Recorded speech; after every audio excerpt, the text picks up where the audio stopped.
Hi guys, welcome to another shorty. This time we will be talking about the opening and the strength actually for the opening.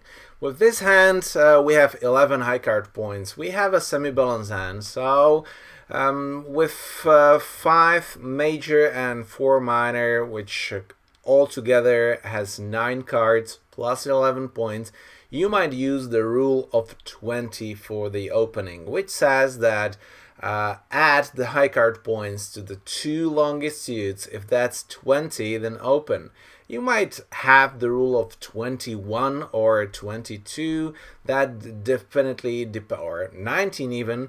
That definitely depends on your style.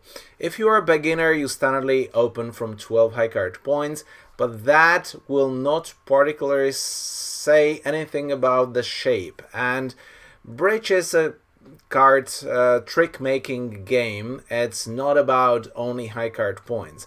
That measurement is only helping us to evaluate the hand and to estimate how high probably we should go. And it is said that around 25 high card points, it is actually enough to play in a game.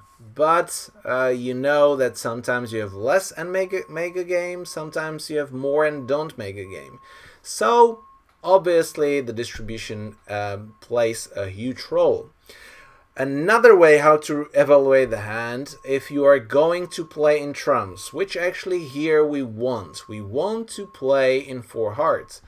In that particular case, if you want to play 4 in a major, then the theoretical losers, so the loser trick count, comes very handy. And it standardly says that on a 1-level opening with a semi-balanced hand, you should have 7 theoretical losers. That means 7 missing honors. So we have missing king of spades, ace, king, queen in hearts. We're talking only about top honors. So the first 3 rounds, because after 3 rounds will be played, we have a decent chance that the 4th or 5th card or 6th card will already become a length winner.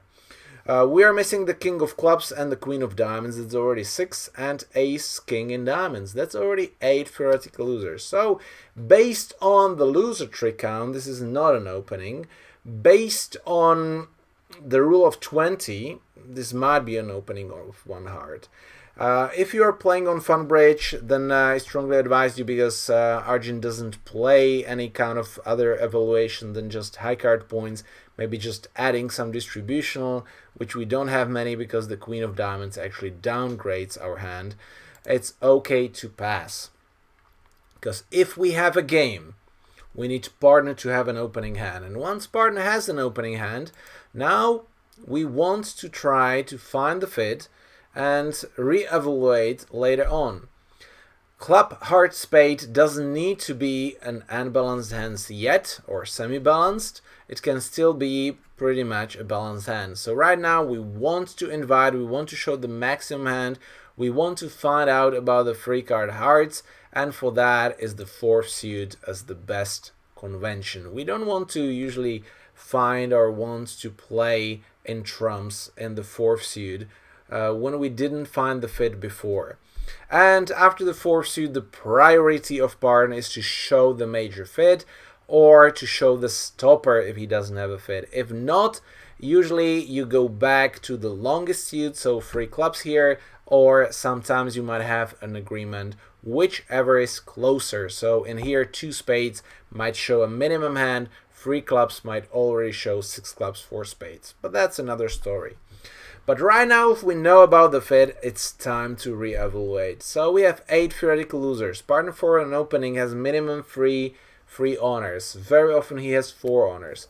But we know about the fit, and right now the key are the aces. Aces are first round controls. So if partner has 4 spades, 4 clubs, 3-2, that would be kind of bad, because then the diamond queen is useless. But actually right now it's better if partner will have 4-3-3-3, or if partner will have 5 clubs, 3 hearts and 4 spades, then we can rough the diamond. So see that now you can add the value of the shape.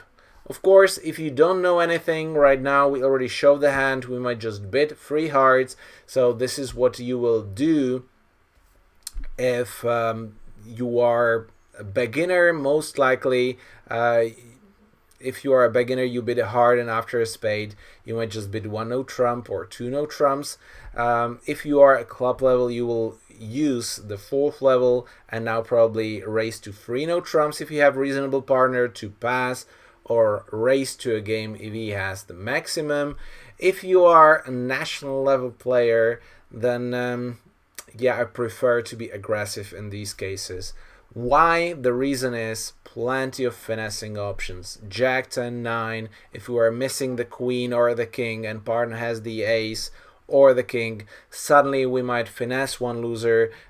Ace of spades if partner has queen jack, or in clubs if partner has queen jack or queen 10. Actually, the 9 is helping to lose only one loser. So it has a lot of chances, and once you don't know if the game is there or not, it's better to bid the game if you can play the hand well.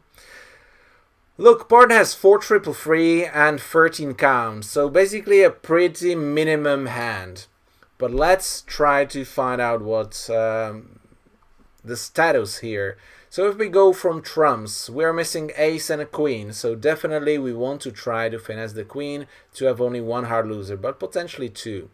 In clubs, we need to hope that the king of clubs is with west or that it drops short, but definitely we have a club loser.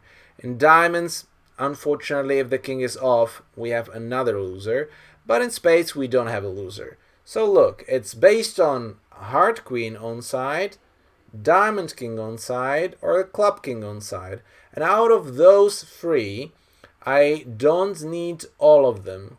I actually need only 2, maybe 1, and a little bit of other luck. Anyway, the diamonds, I have to play the finesse. I cannot dump the diamond loser on anything, so I just play low, and the first one worked out, and even then I might replay the finesse once again to create a discard, because the clubs are not yet established. We need them to either split 3-3 or something good happening. So right now I want to try to play on hearts, and since I want west to have the queen, I play the jack, force him to play the queen. He jumps with the ace, so we don't know about the queen yet, but we see the ace and we're still keeping the king.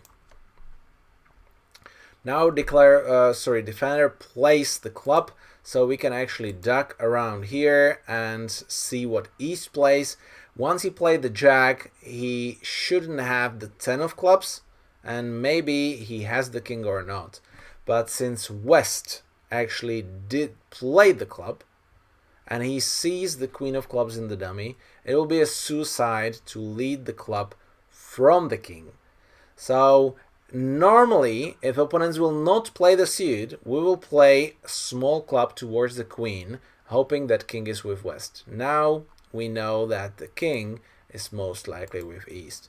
But we win, and our goal is to try to finesse the queen of hearts.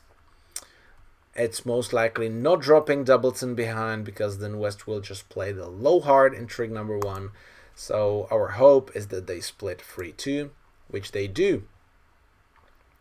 I can draw the last trump, but as well I would like to play the diamond finesse, and since I am in south and I have only 1 good entry, and then I will have the entries with the trumps, I can afford to play the diamond actually immediately and create the discard, because if east has the king, he will win in trick number 1 and most likely play club or a spade back.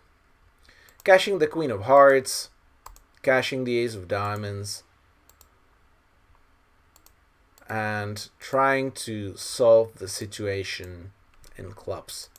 Since we know that the 10 is with west and king is with east, if they split 3-3, the 8 is actually the key card here, but I can cash 1 more heart just in case something good happens, but not very likely, so I just play the club. If 10 drops, I win with the queen and a 9 is a winner. If 10 doesn't drop, I might still have a chance that e says only the king. And see, in this particular board is the case, and instead of just making 9 or 10 tricks, I'm actually getting 11. So not only that I made the game with 2 finesses and reading the clubs well, all 3 things worked out, which I needed from the beginning, and I made an over trick.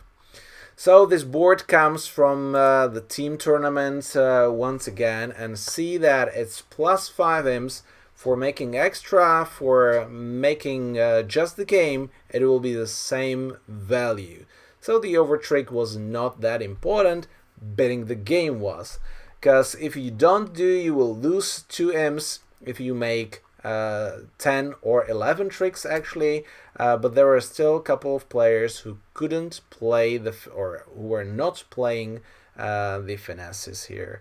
So I hope that you enjoyed this one, that you learned a little bit of the techniques, but more importantly, how to evaluate the hand with the opening.